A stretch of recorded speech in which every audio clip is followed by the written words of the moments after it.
Okay, so today we're diving into some pretty heavy stuff. Syria and the conflict in Gaza. We've got two articles from Al Jazeera, both from December 16th, 2024. And honestly, even just skimming them, my head was spinning. It seems like every single headline's a powder keg waiting to go off. Yeah, you're not wrong. It's just a whirlwind of events, and every single one has the potential to really reshape the entire region. Maybe we should start with Syria. So Bashar al-Assad, he's fled the country. Nobody seems to know where he is right now, but he did send out a message on Telegram saying that Syria has fallen, quote, into the hands of terrorism. Wow, telegram, huh? That's quite the dramatic exit. But even with Assad gone, the US is saying the Syrian war is nowhere near over. They even expended the truce, which seems kind of, I don't know, counterintuitive. Yeah, it does raise some questions. I think the UN envoy agrees. They're saying that the conflict is far from being resolved.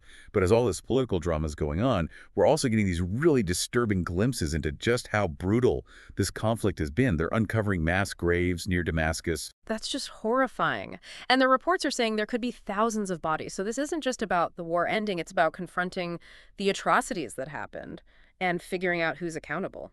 Exactly. And then on top of that, you have to consider the sheer scale of devastation left behind. Imagine finally returning home after being displaced for years, and you find your entire neighborhood completely leveled, like Kaboom in Damascus. It's just this incredibly stark reminder of the war's lasting impact. Yeah. And for so many Syrians, that impact is incredibly personal. They're still searching for missing relatives. Yeah. So many of them vanished in Sednaya prison, which was basically known as the slaughterhouse under Assad. Right. Sanaya, it really casts a long shadows, essentially Assad's way of silencing dissent. Thousands of people were imprisoned there. They disappeared. Now that he's gone, there's a little bit of hope that those seeking answers might finally get them. But it also shows just how long the road to justice and reconciliation is going to be for Syria. It's a lot to process. And sadly, things aren't any better over in Gaza.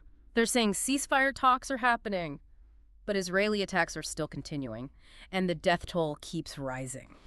Yeah, it's a complicated situation. Yeah. Hamas says that the talks are serious and positive, but what we're seeing on the ground is telling a very different story. There's one story in particular that really stands out. You're talking about Khalid Napan, right? The Palestinian grandfather. His grief and defiance really seem to resonate with people all over the world. Yes, he was tragically killed in an Israeli shelling. It really brings home the human cost of this conflict. Yeah. Individual lives are being shattered, all in the midst of this political maneuvering. And his death has sparked outrage internationally. MSF, Médecins Sans Frontières, they're accusing Israel of ethnic cleansing in Gaza. That's a pretty serious accusation, and they're pointing to some really disturbing evidence. Yeah, it's a major development. We're also seeing growing pressure on the U.S. government. Some lawmakers are calling for President Biden to stop sending offensive weapons to Israel because of the blockade on aid to Gaza. Wow. That could be a real game changer if they withhold aid.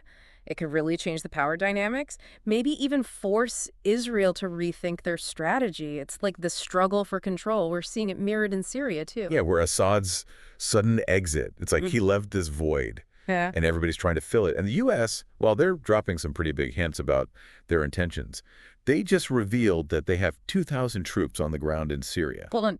2,000, that's more than double what they were saying before. What's going on there? Are they getting ready to become like the new power broker in the region? It's definitely possible. Now that Assad's gone, the U.S. might see this as their chance to kind of reshape things in Syria. Yeah. Having more troops there. It could be a signal to the other players. Turkey, Russia, Iran, basically saying, hey, we're not backing down. Right. It's like everyone's trying to grab a piece of the pie now that Assad's plate is empty.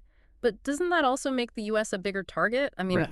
what about the risk of things escalating even further? Yeah, it's a tricky situation. They're trying to project strength without starting a bigger conflict. But there's someone else we have to factor in, someone who could really throw a wrench into everything. Donald Trump. He's back for a second term as president, and he's already making waves. Oh, boy. Okay. What's he saying now? Well, he called Assad's removal an unfriendly takeover by Turkey, which, given Turkey's role in the region and their relationship with the U.S., that's a pretty loaded statement. Yeah. That doesn't exactly sound like it's going to bring stability. Is he trying to get back on good terms with Assad's regime? Even though Assad's gone, it's hard to tell what his plan is. Yeah, he definitely keeps people guessing. Trump's unpredictable, that's for sure. And his foreign policy, well, let's just say it can be a little unconventional. But him taking this stance on Assad, it could mean a shift in U.S. policy in the whole region. Okay, so We've got power vacuums, troop buildups, and a total wild card president. It's enough to make your head spin. I know, right? That's a lot to take in. But here's what I find so interesting. The situation in Syria. It's like a bigger version of what's happening in Gaza. Hmm. You got these different groups all fighting for control, outside forces trying to get involved, and this huge cloud of uncertainty about what's going to happen next. I see what you mean. And in both cases, it's the everyday people who are caught in the middle. We can't forget about the human cost of all this, the stories like Khalid Naban's, Hmm. and all the other lives that have been turned upside down. Absolutely. And speaking of stories, there's another development we need to talk about. North Korea. They're sending soldiers to fight with Russian troops in Ukraine. Wait, North Korea, where did that come from? What are they trying to achieve? It's definitely a surprise. Some analysts think it's their way of getting closer to Russia, maybe even getting military aid in return. But it's risky. There are reports coming in about North Korean soldiers being killed in the fighting. So they're putting their soldiers in danger in another country for a conflict that doesn't even involve them directly. It makes you wonder if it's worth it. It's a big gamble, that's for sure. And it just shows how connected all these global conflicts are becoming. Right, it's like this giant web where everything's pulling on everything else. You know what's really unsettling, though? It feels like we're only seeing the beginning. That's a chilling thought. What happens next? What are the long-term consequences of all this? The power struggles, the changing alliances, the never-ending violence. I honestly don't know. It's hard to be optimistic when you see so much suffering and uncertainty, but maybe that's why it's so important to stay informed, to keep asking questions, Right. and try to make sense of it all. Exactly. We can't just ignore these things and pretend they're not happening. Because whether it's Syria or Gaza or Ukraine, these conflicts affect all of us in some way. They do, and you know what else? It reminds us that the world is a really messy and complicated place. There are no easy answers, no simple solutions.